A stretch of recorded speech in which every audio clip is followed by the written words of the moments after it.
Assalamualaikum warahmatullahi wabarakatuh. Salam kenal semuanya. Perkenalkan, nama saya Dinda Eka Putri. Saya dari program Studi Pendidikan Bahasa dan Sastra Indonesia dengan NIM 2405076054. Hari ini saya akan memaparkan kembali materi tentang sastra horor yang telah disampaikan oleh narasumber dalam kuliah tamu kemarin.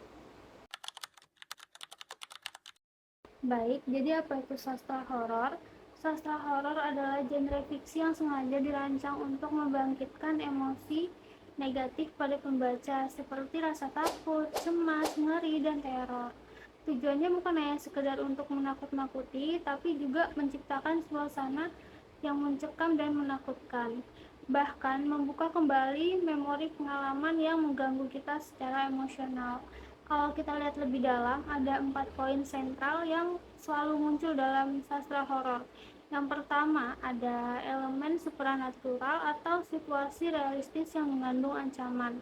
Yang kedua, ada ketegangan dan misteri yang membuat pembaca selalu terus penasaran. Yang ketiga, ada latar yang suram dan terpencil yang menciptakan atmosfer mencekam. Yang terakhir, yang keempat, ada eksplorasi terhadap ketakutan manusia yang paling fundamental.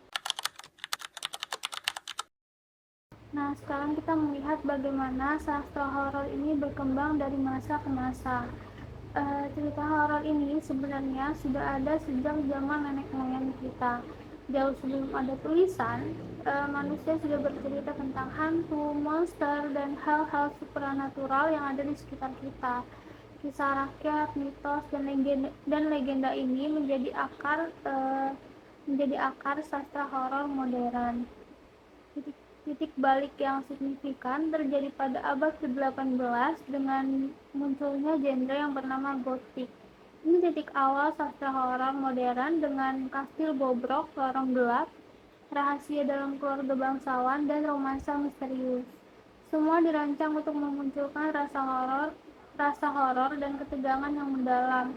Lalu di era Victoria pada abad ke-19, sastra horor berkembang lebih dari sekedar menakut-nakuti. Karya seperti Dr. Jekyll dan Mr. Hyde menggunakan horor sebagai kritik sosial. Di era ini juga muncul banyak genre baru dan sastra mulai berkaitan dengan multidisiplin ilmu seperti romantisme, nasionalisme, feminisme, dan sosiologi. Dan di era modern ini, horor menjadi jauh lebih dekat dengan kehidupan kita tentang ketakutan psikologis dalam diri kita. Yang menarik, sastra horor ini mempunyai banyak sekali wajah. Yang pertama ada horor gotik dengan suasana kelam dan arsitektur tua. Yang kedua ada horor supernatural dengan hantu, iblis, dan vampir. Yang ketiga ada horor psikologis seperti The Shining karya Stephen King pada tahun 1977 yang fokus pada pikiran tidak stabil dan kegilaan. Yang keempat ada body horror karya Clive Barker yang fokus pada mutilasi dan kerusakan tubuh. Yang terakhir, yang kelima ada slasher dan survival seperti Halloween dengan pembunuh, berantai, dan situasi hidup atau mati. Bagaimana dengan Indonesia? Kita mempunyai kumpulan budak setan tahun 2010 karya Abdullah Harahap yang ditulis oleh Intan Paramadita, Eka Kurniawan, dan Ugoran Prasad. Kumpulan cerpen ini mengangkat elemen budaya Indonesia yang kental seperti pembunuhan, benda gaib, contohnya jimat, susuk, topeng, siluman, dan motif-motif dendam serta setan. Pada cerpen yang berjudul Topeng Darah, misalnya menggambarkan tokoh Istangkar yang mencerminkan masyarakat Indonesia yang mempercayai benda gaib memiliki kekuatan. Apa saja struktur dalam sastra horor? Sastra horor memiliki struktur yang bernama arketipe, pola-pola yang sering muncul dalam sastra horor.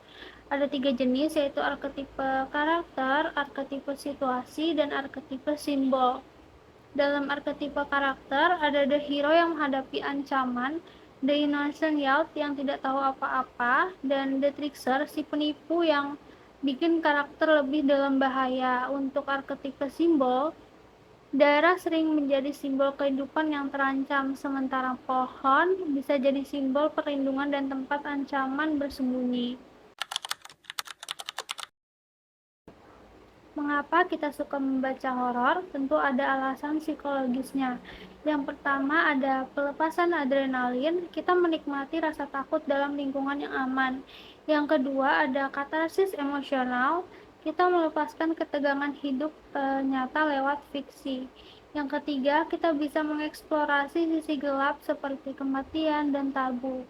Yang terakhir, yang keempat ada teori excitation transfer, di mana gairah dari rasa takut bisa menjadi perasaan positif setelah ancaman itu berlalu. Jadi, sastra horor bukan hanya sekedar cerita menakut-nakuti, tetapi juga eksplorasi mendalam tentang ketakutan manusia, kritik sosial, dan cerminan budaya. Yang lebih menarik lagi, sastra horor ini bisa dimanfaatkan untuk pembelajaran literasi di semua bidang studi, termasuk seni, matematika, musik, dan pendidikan jasmani. Sekian dari saya. Wassalamualaikum warahmatullahi wabarakatuh.